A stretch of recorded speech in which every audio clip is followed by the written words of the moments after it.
Greetings, Retro Zoltan here. I have an interesting submission today, presenting the Powkiddy RGB10 Max. This was loaned to me by one of my viewers, Vito, in exchange for some tweaking to make his gaming experience a little better. Thank you, Vito. While I hope he's happy with the end results, I wanted to take the opportunity to show this off for those who might be interested in this thing. The RGB10 Max is sort of a solution to those who don't want to bother with the Odroid Go Super that uses the same powerful chipset that also powers the popular RG351V and RG351M. And while the RK2236 processor has been around now for a year, it still packs a pretty good punch, so it may be able to handle the harder stuff like Dreamcast, PSP, and dare I say, Nintendo 64. This unit goes for about $160 on Amazon and currently $83 on AliExpress if you don't mind waiting. I suspect these are going to start showing up on eBay right now for a decent price because of the recent release of the RGB10 Max 2, which is quickly becoming a handheld gaming favorite. The Powkiddy RGB10 Max comes in this orange color as well as black and sports a decent 5-inch IPS screen. The texture of the shell is made up of an interesting rubber that in my opinion feels strange, but I believe I'm the minority in that. The design to me is very impressive and hosts everything that I look for.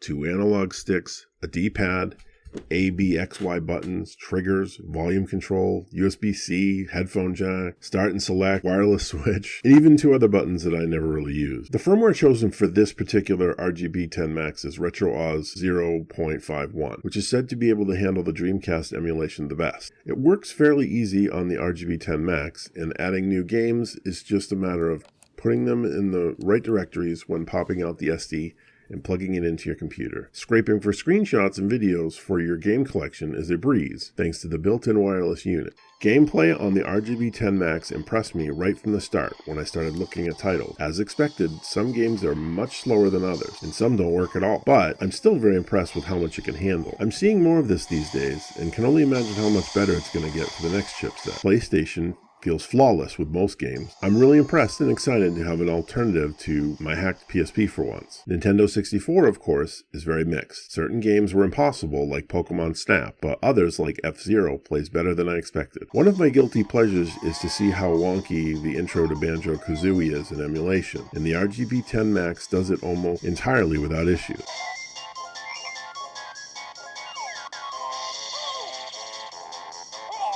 All other emulators, for the most part, even Sega CD, all played without issues. No complaints here.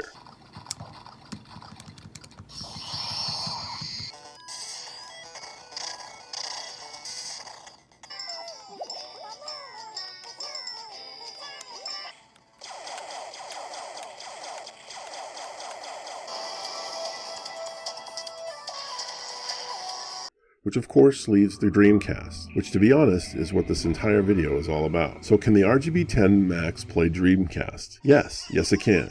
In the rare occasion where a game doesn't work well, there are cheats and tweaks that can be done to force it to play like you want it to.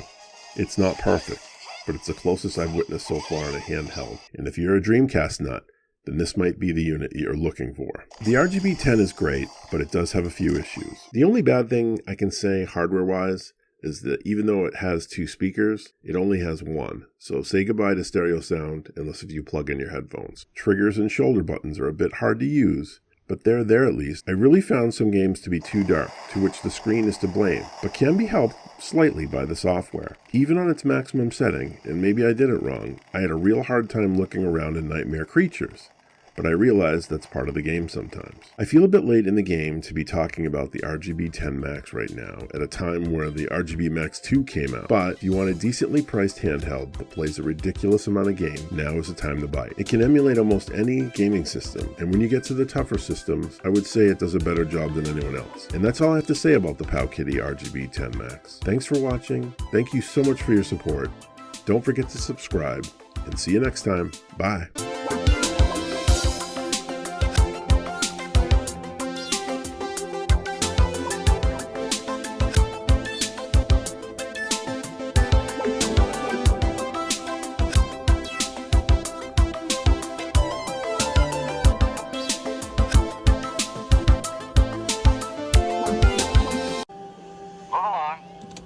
Move along.